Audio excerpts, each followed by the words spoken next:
Yo, what's up guys, welcome back to my YouTube channel. Today I've got the water glock 9x19 18.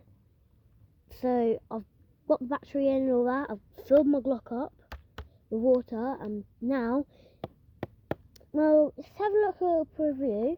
There's like a little button right next to the trigger. If you press it, it comes out. So they're pretty cool. And then you put it right back in, and then fire it. So that's good, doing it. I'm gonna get some targets up. Alright everyone, I've got some targets up, so let's do it. These are my targets. Let's see how good they are.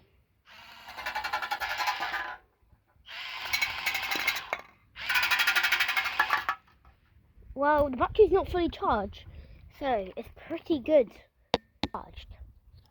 So I give this a 5-star. It's well good. So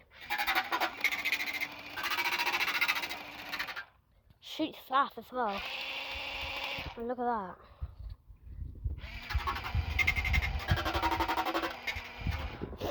Alright, hope you liked the video. Peace.